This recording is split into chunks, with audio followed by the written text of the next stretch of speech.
আজকে বানাবো কাঁচা আমের ঝুরি আচার। ঝুরিগুলো দেখেন কত সুন্দর, একদম গলে যায় না, একদম সুন্দরভাবে দেখা যাচ্ছে।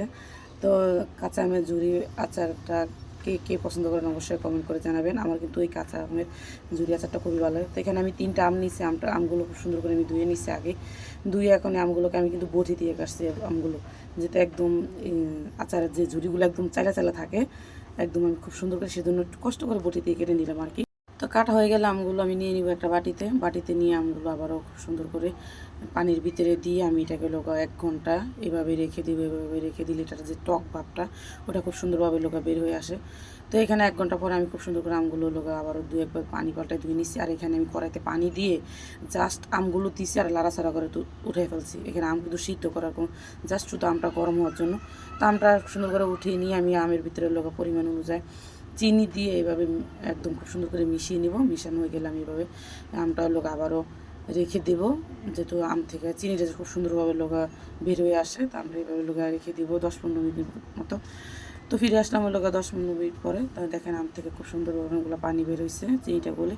তো এখন ওই লোকা সরাসরি আমটাকে আমরা কড়াইতে দিয়ে দিব। কড়াইতে দিয়ে তো আমটাকে খুব সুন্দর করে আবারও লাড়াচাড়া করে এখানে বাকি মশলাগুলো খুব সুন্দর করে আমি অ্যাড করে দিব একে একে। তো এখানে মশলার ভিতরে আমি দিব হলো মশলা হালকা একটু হলুদের গুঁড়া, অল্প একটু মরিচের গুঁড়া দিয়ে আবার এটা সুন্দর করে লাড়াচাড়া করে দেবো। এখানে হলুদ আর মরিচের পরিমাণ কিন্তু অল্প অল্প করে দিতে হচ্ছে জাস্ট কালারের জন্য। কিছু শুকনা মশলা দিলাম, যেমন দারচিনি আর এলাচ দিলাম আর কি, দিয়ে আবারও খুব সুন্দর করে লাড়াচাড়া করলাম।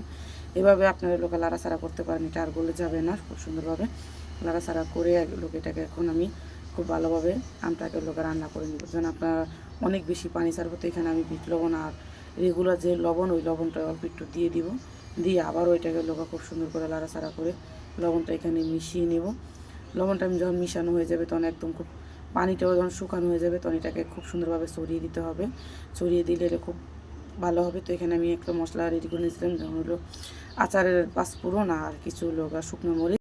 পেতে মশলাটা দিয়ে খুব সুন্দর করে লাড়াচাড়া করে নামিয়ে নেবেন। দেখেন কতটা সুন্দর হয়েছে ঝুরি আচারটা, আর এতটা বেশি মজা ছিল, অনেক বেশি মজা ছিল। অবশ্যই রেসিপিতে একবার হলো কাঁচা আমের ঝুরি আচারটা অবশ্যই বানিয়ে দেখবেন।